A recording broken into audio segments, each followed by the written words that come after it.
ইন্ডিয়ার দাদাগিরিতে কাজ আর হলো না, মানে পাকিস্তান পাত্তাই দিল না ইন্ডিয়াকে। ইন্ডিয়ার শেষ ম্যাচ ইন্ডিয়ার জার্সিতে পাকিস্তানের নাম লেখাতে হলো, পাকিস্তানের নাম ইন্ডিয়া নিজেদের জার্সিতে রাখবে না বলে প্রস্তাব জানিয়েছিল। অথচ সেই প্রস্তাব আর রাজি হলো না পাকিস্তান, পাত্তাই দিল না। দাদাগিরি, ইন্ডিয়ার দাদাগিরি আর কাজ হলো না। তো শেষ ম্যাচ ইন্ডিয়া কি করলো, পাকিস্তানের নামটা এখন নিজেদের জার্সিতে লাগিয়ে ফেলছে, এবং পাকিস্তানে ইন্ডিয়ার পতাকাটা আর রাখেনি তারা। তারা ইন্ডিয়ার পতাকা রাখে নাই। তো সেখানে এখন তাদের দাদাগিরি আর হলো না। পাকিস্তান শেষমেশ আর দিল না পাত্তা, মানে এই চ্যাম্পিয়ন ট্রফি নিয়ে পাকিস্তান আর ইন্ডিয়া দুজনে মিলে মানে কি একটা দ্বন্দ্ব দস্তাদস্তি, মানে তাদের আসলে তারা হাইব্রিড মডেলে খেলবে, সেটাও রাজি হলো পাকিস্তান। পাকিস্তানে যাবে না ইন্ডিয়া খেলতে, এরপরে দুবাইতে খেলা হবে, সবকিছু করলো, আইসিসি ব্যবস্থা করলো। শেষমেশ আইসিসি চ্যাম্পিয়ন ট্রফি শুরু হতে আর আছে মাত্র একদিন। তো এখানে এবার নাটক ইউদ্ধের পর শেষমেশ ইন্ডিয়া প্রস্তাব জানালো তাদের জার্সিতে নাকি পাকিস্তানের নাম রাখবে না। এবার সেই প্রস্তাবে রাজি হলো না পাকিস্তান, দাদাদেরকে পাত্তা না দিয়ে। তো শেষমেশ দাদারা এখন মানে ইন্ডিয়া নিজেদের জার্সিতে পাকিস্তানের নাম লিখিয়েছে। আর একটা কথা হলো, পাকিস্তান পাকিস্তানের এক মানে যত দর্শক আছে সবাই এখন বাংলাদেশ ইন্ডিয়াকে হারাই দিতে মানে তারা দোয়া করতেছে। মানে পাকিস্তান এখন চাইতেছে যে ইন্ডিয়া বাংলাদেশের কাছে হেরে যাক, ইন্ডিয়া মানে বাংলাদেশের সাথে প্রথম চ্যাম্পিয়ন ট্রফির প্রথম ম্যাচ হেরে একদম পথে পথে হয়ে যাক, তাহলে তারা এর পরের ম্যাচ আশা করে পাকিস্তান হারিয়ে দিবে।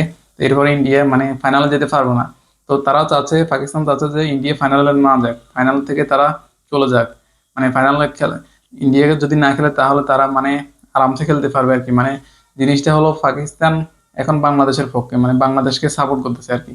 তো মানে তারা চাইতেছে যে ইন্ডিয়া এখন হেরে যায়।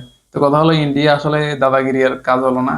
তো এখন বাংলাদেশ কি পারবে এবার? কথা হলো বাংলাদেশ মানে প্রস্তুতি ম্যাচে হেরে গেছে, প্রস্তুতি ম্যাচে হেরে একদম অবস্থা খারাপ তাদের। এই দল নাকি আবার ইন্ডিয়াকে হারাবে, ইন্ডিয়ার মতো এরকম শক্তিশালী দলকে তারা হারাবে। মানে এই কোন দলকে আশা করতেছে, মানে সবাই আমরা আশা করতেছি বাংলাদেশ এই দলকে নিয়ে আশা করতেছি আমরা। মানে পাকিস্তানের জাতীয় দল দূরে থাক, সাধারণ একটা এই দলকে তারা হারাতে পারলো না। কি করলো এটা? মানে এই শান্ত কতদিন আউট হয়ে চলে গেছে, ডাক মারছে ডাক। তো কথা হলো এই বাংলাদেশের এই খেলা দিয়ে তারা ইন্ডিয়াকে হারাবে, ইন্ডিয়াকে প্রথম ম্যাচ হারাবে। পারবে না। আমরা শুধু শুধু তাদের নিয়ে আশা করতেছি, স্বপ্ন দেখতেছি, কিন্তু বাংলাদেশ পারবে না ইন্ডিয়াকে হারাতে। কিন্তু সবাই সাপোর্ট করতেছে, পাকিস্তানও সাপোর্ট করতেছে, যে চাইছে যে তারা ইন্ডিয়াকে বাংলাদেশের সাথে হেরে যাক, ইন্ডিয়াকে কিছুতেই জিততে দিবে না মানে বাংলাদেশ, এটাই আমার মনে মনে আশা করতেছি, ভাবতেছি। কিন্তু ইন্ডিয়া আসলে ইন্ডিয়াকে হারাতে পারো না। হ্যাঁ, এই টাইগার বাহিনী পারো না ইন্ডিয়াকে হারাতে। যে অবস্থা তাদের দলের পারফরমেন্স দেখে মানে হাসবে না কাঁদবে মানুষ, এরকম অবস্থা, পুরো বাজে অবস্থা। যদি আমি গেল থাকতো, সাকিব আল হাসান থাকতো, বা লিটন দাস থাকতো, তাহলে দলটা আরো শক্তিশালী হতো। কিন্তু দলটা এখন আরো দুর্বল হয়ে গেছে।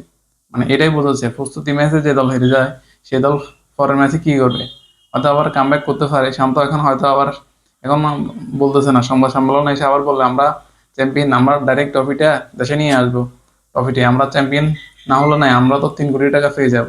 মানে আমাদের কোনো লস হবে না চ্যাম্পিয়ন খেললেও।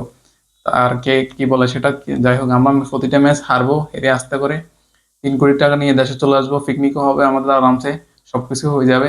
তো কে কি বলতেছে তাতে কি?